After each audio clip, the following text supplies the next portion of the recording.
93.4% of last year's law school graduates had jobs within 10 months. That was the highest rate ever recorded.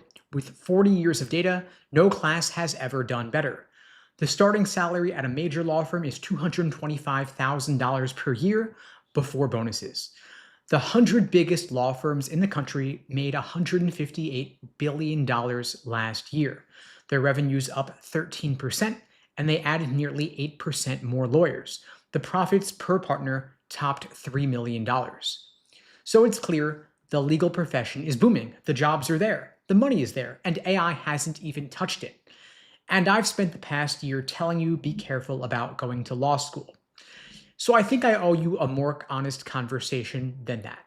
Today, I'm going to lay out the 5 strongest arguments for going to law school right now using the same data that law schools are using to recruit you.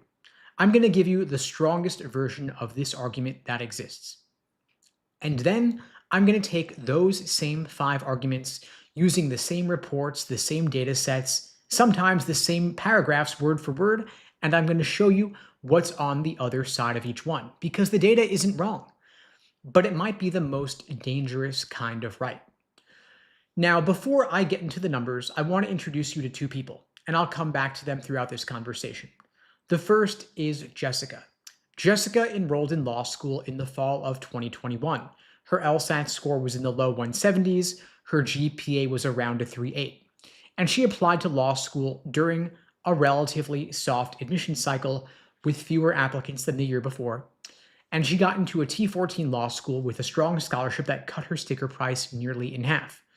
She worked hard, went to law review, moot court, spent her 2L summer at a big law firm in New York, billing hours alongside senior associates and getting pulled into deal rooms that she had no business being in, and she loved it. And so when Jessica graduated in May 2024, she walked into a starting salary of $225,000. Her total debt was about $80,000, which was of course real money, but manageable with her high income. She could see a pretty clear path to paying it off in 5 or 6 years. And so Jessica's doing great, and Jessica is the person law schools want you to picture when you read their marketing brochures. Now, the second person is Marcus. I'll introduce him properly later, but for now, I just want you to know this. He has almost identical stats to Jessica, same LSAT range, same GPA, same ambition, and he's applying to law school right now. The problem is, he thinks he's buying what Jessica actually bought. And so I want to share with you the 5 strongest arguments for going to law school in 2026. I will present each one as clearly and fairly as I can. Argument number 1, legal employment has never been better. Jessica graduated into the best legal job market in recorded history, and she could feel it. She watched nearly every single person in her section land an offer. Out of roughly 50 people she was close with, maybe 2 of them were still searching for jobs by graduation, and both of them were holding out for clerkships. Nobody knew that she was panicking. Nobody was blasting applications into a void. The firms were hungry. And that wasn't a fluke. Across the country, 93.4% of Jessica's class was employed within 10 months of graduation.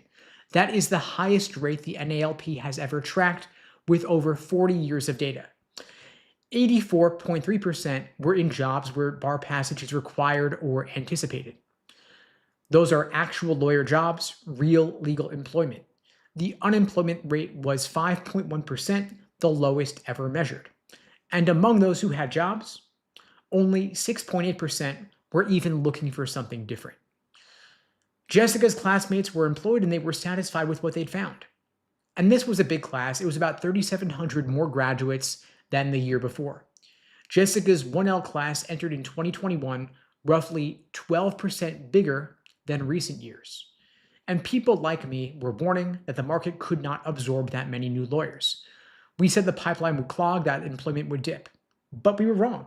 The market absorbed that class whole, and they posted the best numbers in history. Now, argument number 2.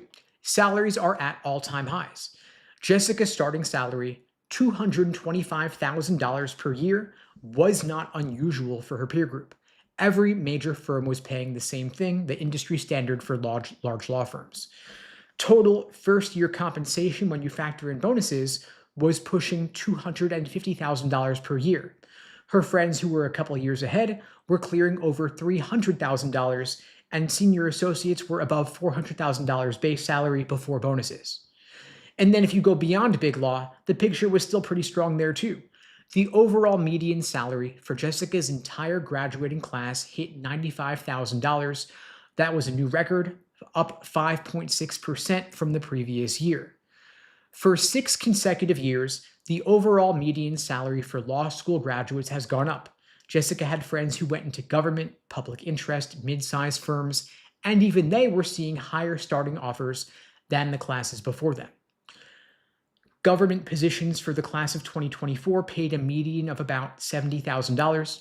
Public interest hit about $62,000, and judicial clerkships continued to be a strong option. Every sector saw gains. Now, argument number 3, the legal industry is booming.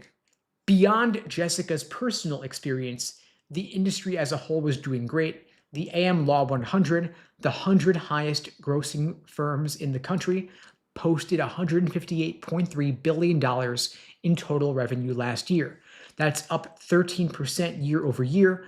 Revenue per lawyer hit $1.28 million. Profits per equity partner reached $3.15 million. Now let's talk about the number that matters most. Attorney headcount at AM Law 100 firms grew nearly 8% to almost 124,000 lawyers. Firms made more money and they added more seats to do it. Hiring laterals aggressively, expanding offices, opening new practice groups, the entire industry was expanding. And that trend extended beyond the AM Law 100. Mid-sized firms, boutiques, and in-house legal departments all reported growth.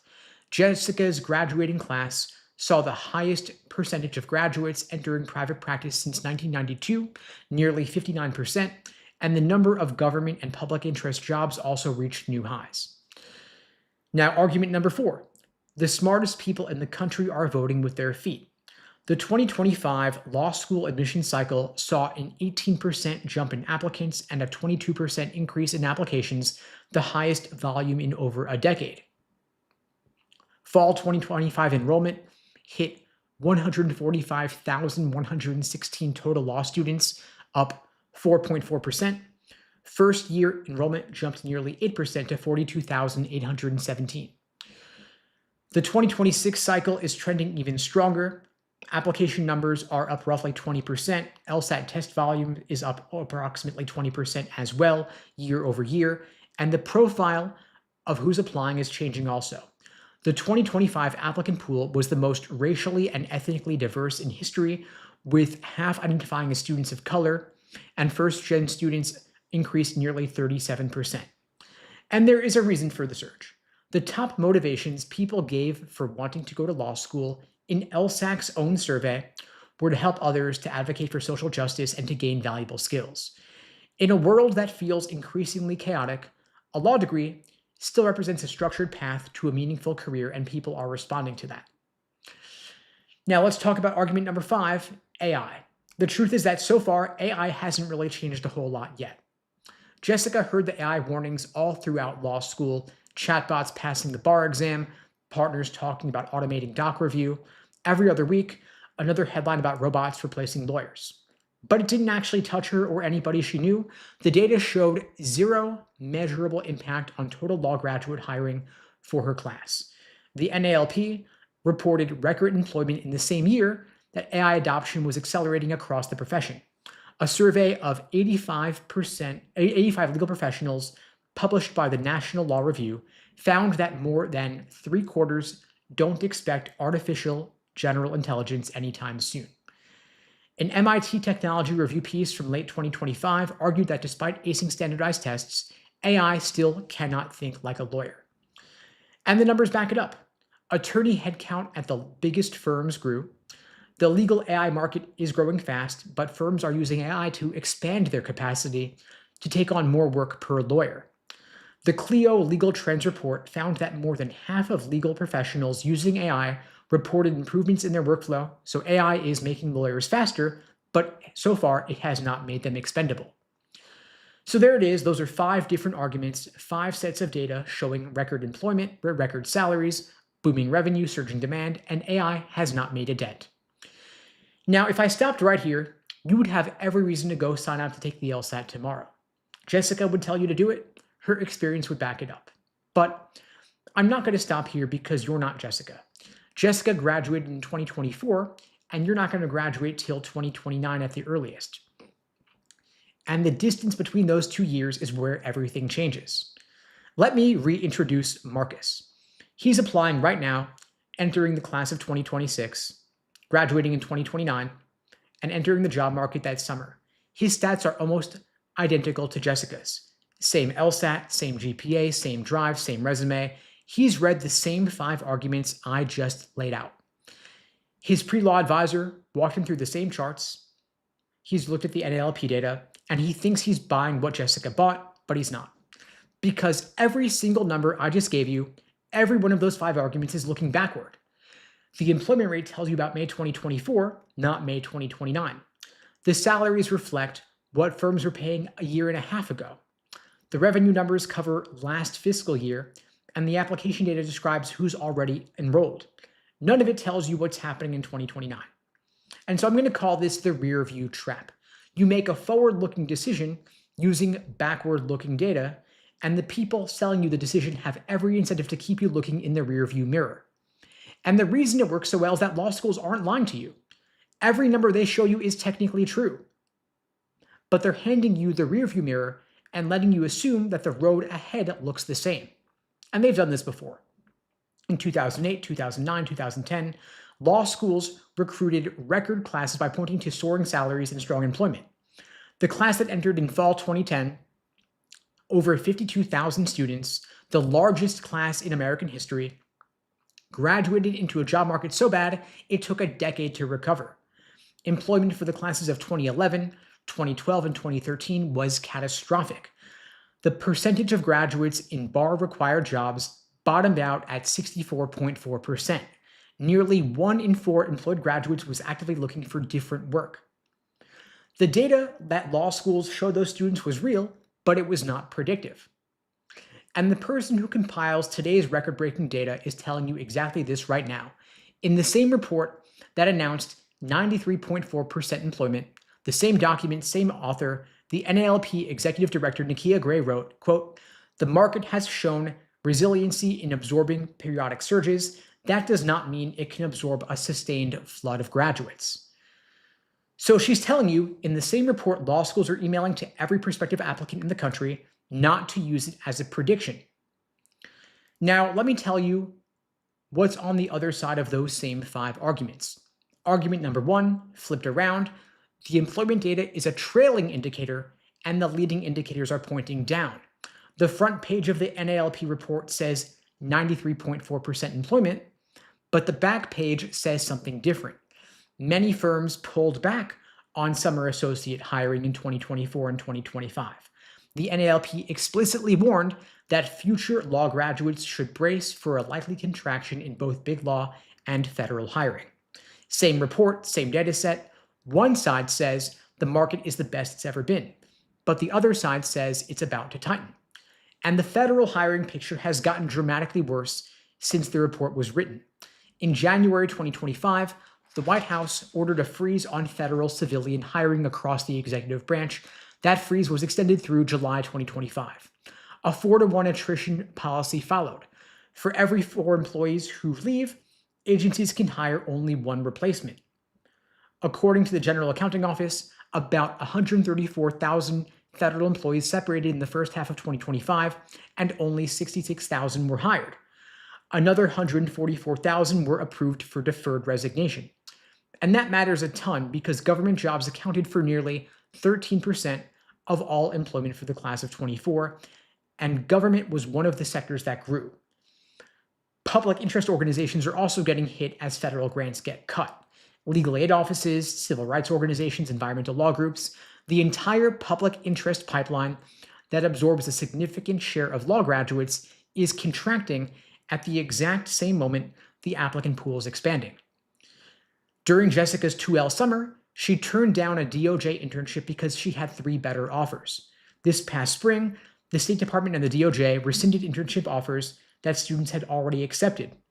One law student had already given notice to her landlord, expecting a summer in Washington. Instead, she spent weeks scrambling for anything she could find. Jessica had options in government and public interest, but by the time Marcus graduates, entire categories of those jobs might be gone. Now, let's look at argument number 2 flipped around. The salary data is hiding a canyon or a dip, and that's something that law schools never show you. The NLP has published for nearly 20 years a chart called the bimodal salary distribution. It shows where law graduate salaries actually cluster. And it's not a bell curve, it's a canyon with 2 cliffs. On one side, you've got a sharp peak around $215,000 to $225,000. That's your typical big law starting salary. But on the other end, you've got a broader, lower peak in the $55,000 a year range to $100,000 a year range. And that's everyone else. And in between, in the $100,000 to $190,000 range, that's where almost nobody falls. Now, about half of reported salaries cluster in the lower peak. The $225,000 peak, the big law area, despite being the number that everybody talks about, that's a much smaller share. And only about a third of law firms even pay the full big law salary. Then that $95,000 median, the number that sounds reasonable, is a fiction. Almost nobody earns that number. You either get 225 or you get 70, and the median is the middle where almost nobody actually works. Now, buried in the most recent data, for the first time since 2011, the median salary in private practice actually declined down 3% to $160,000. Maybe it's better salary reporting, but maybe what we're seeing now is closer to the truth. And meanwhile, at the same time, 29.6% of first-year students with conditional scholarships have those scholarships reduced or eliminated. 1 in 5 law students is paying full sticker price, and the average borrower graduates with around $130,000 in law school debt alone. And at current federal interest rates, 7.9% for Stafford loans, 8.9% for Grad Plus, that $130,000 becomes over $150,000 by the time the first payment is due. And you start accruing interest the moment they give you the money. Now, Jessica got a strong scholarship during a soft cycle and graduated with manageable debt into big law. Now, Marcus is entering the most competitive cycle in 15 years, which means less scholarship money, more debt, and a salary that, unless he lands in the top third, won't come close to the number in the brochure. Now let's look at argument number 3 flipped around. The revenue boom is built on a billing rate, not on demand. That number, $158 billion in revenue, sounds pretty good, but look at where the growth comes from. Demand for actual legal services grew just 1.1% in the first half of 2025. Only 1.1%. That 13% revenue surge came from charging higher prices for the same work, not higher productivity. Now, that pricing strategy won't last forever, the clients are going to notice. Nearly 2/3 of in-house legal teams now expect to reduce their reliance on outside counsel.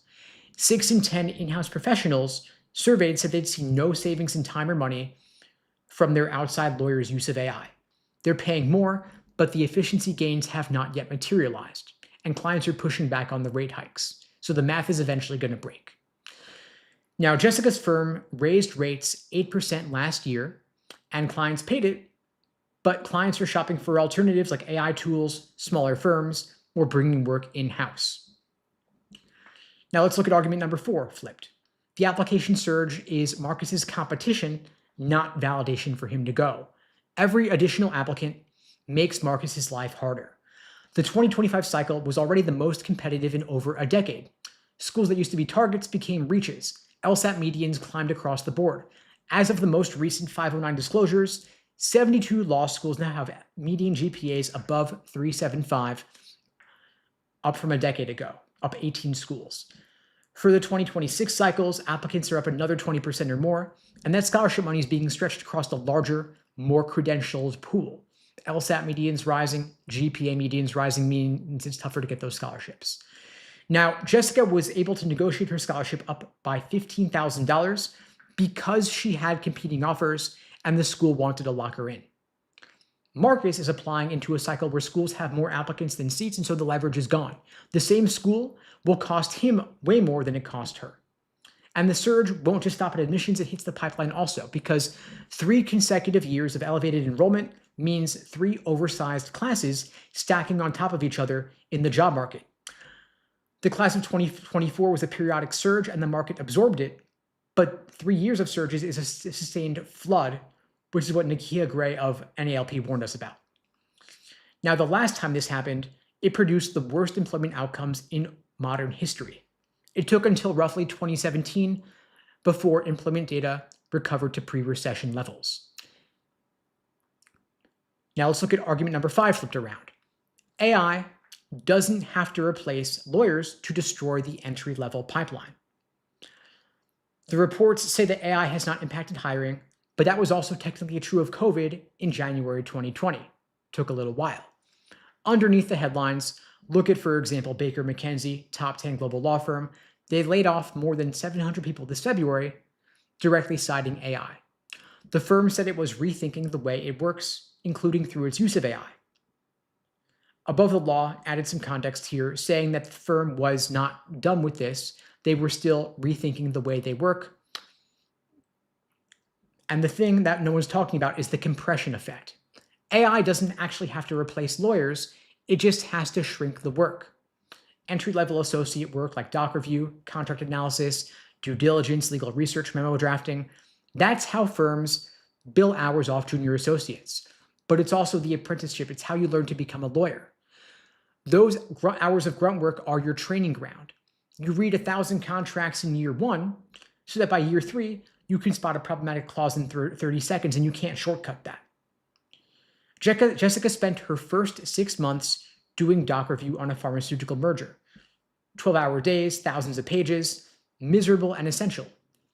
But by the end of it, she understood due diligence at a level that no classroom could teach.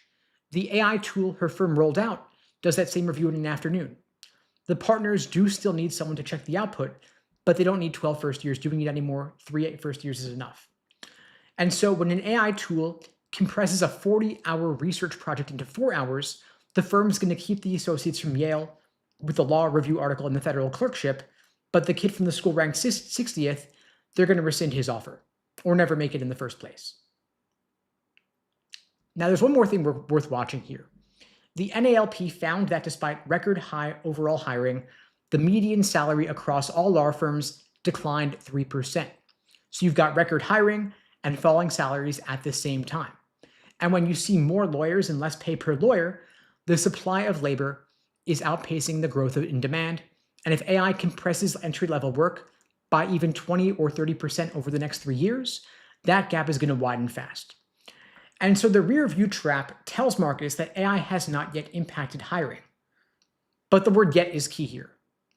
By the time yet becomes now, Marcus will be 3 years into a decision he can't undo, and he'll have spent $150,000 or be that much in debt. Now let's talk about what the median outcome actually looks like.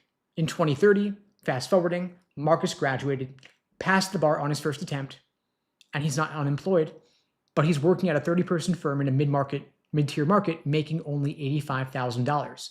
He's got student debt with 3 years of accrued interest at nearly 9%, just over $150,000. Monthly payments about $1,400, nearly a quarter of his take-home pay. He has not yet started saving for retirement. It's not feasible for him to get a mortgage, and he's putting things on credit cards. So he's fine and not in a crisis, but he is stuck, caught between the career he imagined and the debt he actually has with no obvious way out. Now, I don't think law school is a scam. I never have. A legal education is one of the most powerful credentials in the world, and I see it transform people's lives every single week in what I do. But I do think that law schools are doing something dangerous right now. They're using the best backward-looking data in decades to recruit the largest classes in 15 years into a market that every serious analysis, including the people who compile the data, is warning may not hold. And they've done it before with consequences that lasted a decade. Most applicants are making a $200,000 decision based on the front page of a report they've never actually flipped over. That is the rear view trap, and I want to make sure that you don't fall into it. And so if you're watching this, I want you to do 5 things before you write that deposit check for law school. First, I want you to pull the 509 data for every school on your list, not the national numbers, the employment outcomes of the actual schools you are considering. Ask yourself, what percentage of their graduates are in bar-required jobs? How many are employed by the school itself? Those school-funded positions inflate the numbers, and they will disappear after 1 year. You also want to run the salary math on the left side of that bimodal curve, because the distribution means you're going to likely earn somewhere between $55,000 and $100,000. So you want to take your total projected debt, including accrued interest, and divide it by that number. If the ratio is above 1.5 to 1, you're going to need a very specific plan for how you manage that debt. If it's above 2 to 1, you're going to want a scholarship.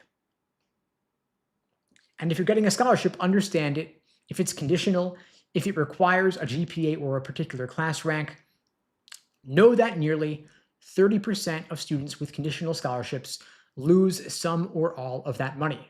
It is in the 509 disclosures. You can see this for yourself. So ask schools for the retention data. If a school is offering you money tied to a GPA that they know a large percentage of students won't maintain, it's a teaser. It's not a true scholarship. You also want to look at where the jobs actually are. Nearly 2/3 of employed graduates work in the same state where they went to school. If you go to a school where in a market with a weak legal economy, you're going upstream, it's going to be tough. Research the legal market in the city where you want to practice, because the rankings don't hire you, employers in your city hire you. And assume that things are going to get worse when you graduate. Hope for the best, plan for the worst. Build your plan on the assumption that big law hiring contracts, that federal jobs stay scarce, and that AI compresses entry-level work by the time you walk across that stage. If your plan still works under those conditions, it's a good plan. But if it only works in the best case, if it requires everything going right, that's not a plan, it's just a bet. And $200,000 is a lot of money to bet. And if you want my help doing the math for your situation, for your personal situation based on your LSAT score, your GPA, the schools you're targeting, I'm offering free LSAT tutoring for everybody watching this now and later. The link is below this video on YouTube, pinned in the chat on YouTube, in my bio on TikTok and Instagram as well. And if you haven't yet seen the video where I trace out what the law school market looks like in 2030, I'm linking it below this video on YouTube. I'm happy to help you out.